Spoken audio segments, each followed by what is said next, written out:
பாசமிகு நண்பர்கள் அனைவருக்கும் இனிய வணக்கங்கள்.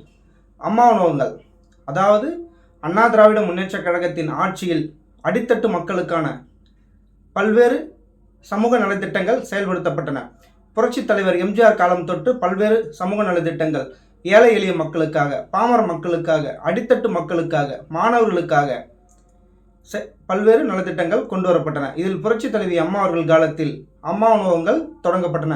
இந்த அம்மா உணவகங்கள் என்பது சாதாரணமானது கிடையாது. தமிழகத்தின் ஒட்டுமொத்த மக்களின் அன்னதான சத்திரமாக பல்வேறு காலங்களில் அவர்களுக்கு உணவளித்தது என்றால் மிகையாகாது. அதாவது புரட்சி தலைவி அம்மா அவர்களின் சிந்தையில் 2013ஆம் ஆண்டு உதித்த இந்த அம்மா உணவகம் திட்டம் சென்னை மாநகராட்சியில் முதற்கட்டமாக துவங்கப்பட்டது. அதாவது இட்லி ₹1, கலந்த சாதங்கள் ₹3 முதல் 5 வரையும், சப்பாத்தி ₹1, பொங்கல் ₹5 என்ற விலையில் ஆரம்பிக்கப்பட்டன. முதற்கட்டமாக சென்னை மாநகராட்சியில் மட்டும் ஆரம்பிக்கப்பட்ட சாம்பிளாக ஆரம்பித்தாங்க. பிறகு பார்த்தீங்க அப்படின்னா இந்த திட்டத்திற்கு, இந்த உணவகத்திற்கு பார்த்தீங்க அப்படின்னா தமிழ்நாடு அளவில் மிகுந்த வரவேற்பு இருந்த காரணத்தினால் மாவட்ட தலைநகரங்கள் அனைத்திலும் அம்மா உணவகங்கள் தொடங்கப்பட்டன.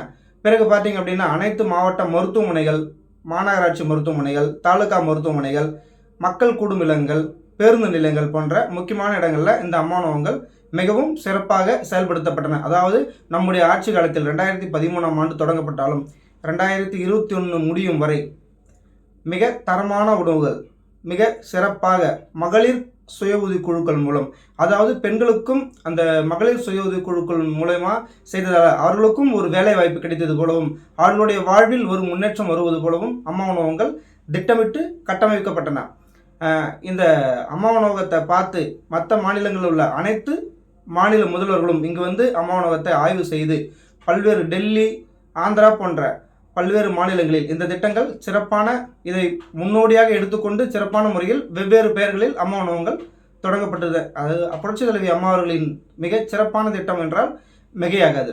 இந்த அம்மா உணவகம் பார்த்தீங்க அப்படின்னா முக்கியமான நோக்கம் பார்த்தீங்க அப்படின்னா பள்ளி கல்லூரி மாணவர்கள், அதாவது வசதி இல்லாத மாணவர்கள் காலையில் செல்லும் போதும் இல்லை மதியானம் இந்த அம்மா உணவகங்களில் சாப்பிட்டுட்டு போவாங்க. மேலும் கூலி தொழிலாளர்கள், சுமை தூக்கும் தொழிலாளர்கள், ஒரு வியாபாரம் பண்ணுறவங்க, ஒரு மூட்டை தூக்குறவங்க, இவங்களாம் பார்த்தீங்க அப்படின்னா இந்த அம்மா உணவகத்தில் அதிகப்படியாக குறைந்த விலையில் சாப்பிட்டதால் அவர்களுக்கு பணமும் மிச்சம், நேரமும் மிச்சம், தரமான உணவு கிடைக்கிறதால அவங்களுக்கு சத்தான உணவும் கிடைத்த மாதிரி ஆச்சு. என்னை போன்ற மாணவர்கள் எல்லாம், நான் சென்னையில் படிக்கும்போது இந்த அம்மா உணவகத்தில் தான் நிறைய டைம் நம்ம சாப்பிட்ருக்கோம். இது மிக தலை சிறந்த திட்டம். அவர்கள் எப்படி இந்த திட்டத்தெல்லாம் யோசித்தாங்கன்னே தெரியாது. அவ்வளோ சிறப்பான திட்டம். மேலும் அசாதாரண சூழ்நிலை ஏற்படும்போது, புயல், மழை, வெள்ளம், அதாவது பெரிய பேரிடர்கள் எல்லாம் ஏற்படும் போது தமிழக மக்களை உணவு இல்லாமல், பஞ்சம் பட்டினி இல்லாமல் காத்தது இந்த அம்மா உணவகம் என்றால் மிகையாகாது. நம்முடைய ஆட்சி காலத்தில் மிகவும் சிறப்பாக செயல்படுத்தப்பட்ட இந்த திட்டங்கள்லாம் பார்த்திங்க அப்படின்னா திராவிட முன்னேற்ற கழகம் ஆட்சிக்கு வந்த பிறகு சிறிதாக அம்மா உணவகங்கள் மூடப்பட்டன.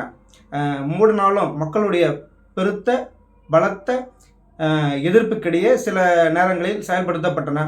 புரட்சி தமிழர் அண்ணன் எடப்பாடியார் அவர்கள் பல்வேறு நிலையில் தனது கண்டனத்தை பதிவு செய்ததால் சில நேரங்களில் ஓப்பன் செய்யப்பட்டன. மேலும் பார்த்திங்க அப்படின்னா இந்த கொரோனா போன்ற பேரிடர்களில் அம்மா உணவகங்கள் தான் தொடர்ந்து செயல்பட்டன. இது மக்களுக்கு மிகப்பெரிய வரப்பிரசாதமாக அமைந்தது. தற்போதைய நிலையில் தமிழகம் முழுவதும் அம்மா உணவகங்கள் இருந்தாலும் சரியாக திறக்கப்படுவதில்லை. சில இடங்களில் மட்டும் திறக்கிறாங்க. இந்த கொரோனா போன்ற பேரிடர்கள்லாம் பார்த்திங்க அப்படின்னா அம்மா உணவகம் தான் மக்களை காப்பாற்றியது. ஒரு தலைவரோட இறப்பு, பெரிய அசாதாரணமான சூழ்நிலை தமிழகத்தில் ஏற்படும் போதெல்லாம் அந்த அம்மா உணவகங்கள் மக்களுக்கு கை கொடுத்தது என்றால் மிகையாகாது. மேலும் பார்த்தீங்க அப்படின்னா இப்போது சிலிண்டர் தட்டுப்பாடு ஏற்பட்டிருக்கு. இந்த நிலையிலும் பார்த்தீங்க அப்படின்னா அம்மா உணவகங்கள் தான் மக்களை காப்பாற்றுது. எந்த ஒரு விலையும் ஏற்றாமல் தரமான உணவை வழங்கி மக்களுக்கு சேவை செய்வதில், அதாவது இது ஒரு மிகப்பெரிய சரித்திர சமூக நலத்திட்டம் அப்படின்றால் எல்லாருமே ஏற்றுக்கவே கூடாது. எதிர்கட்சிகள், அதாவது திராவிட முன்னேற்ற கழகம் கூட இந்த திட்டத்தை குறை சொல்ல முடியாத அளவுக்கு இந்த திட்டங்கள் வகுக்கப்பட்டன. மேலும் பார்த்தீங்க அப்படின்னா இந்த மூடியுள்ள உணவகங்களை புரட்சி தமிழர் அண்ணன் எடப்பாடி அவர்கள் ஆட்சிக்கு வந்த பிறகு, அதாவது இப்போ ஆட்சி அறிவித்த பிறகு தன்னுடைய, அதாவது முதலமைச்சருடைய நேரடி கட்டுப்பாட்டில் கொண்டு மிக சிறப்பான முறையில் மீண்டும் புதுப்பொலிவுடன் பல்வேறு இடங்களில் புதிய உணவகங்கள் திறக்கப்படும். மேலும் மூடப்பட்டுள்ள அம்மா உணவகங்கள் மீண்டும் புதுப்பொலிவுடன் புத்துணர்ச்சியோடு தொடங்கப்படும் என்பதை மிக மகிழ்ச்சியோடு தெரிவித்துள்ளார். அதாவது இந்த சரித்திர சாதனை திட்டம் அன்னதான சத்திரம் மீண்டும் திறக்கப்படும் என்பதை மிக மகிழ்ச்சியோடு மக்களுக்காக தெரிவித்துக் கொள்கிறேன். இந்த அம்மா உணவகம் வந்தால் எல்லாருக்கும் மிகுந்த பயனாக இருக்கும். இந்த சரித்திர சாதனை திட்டம் தொடரும் என்பதை விட மிகச் சிறப்பான முறையில் தொடரும் என்பதை ஒரு பொதுமக்களில் ஒருவனாக, அண்ணா திராவிட முன்னேற்ற கழகத்தின் தொண்டர்களில் ஒருவராக உங்களுக்கு மிக மகிழ்ச்சியோடு தெரிவித்துக் கொள்கிறேன். மீண்டும் அம்மா உணவகங்கள் செயல்படும். நன்றி.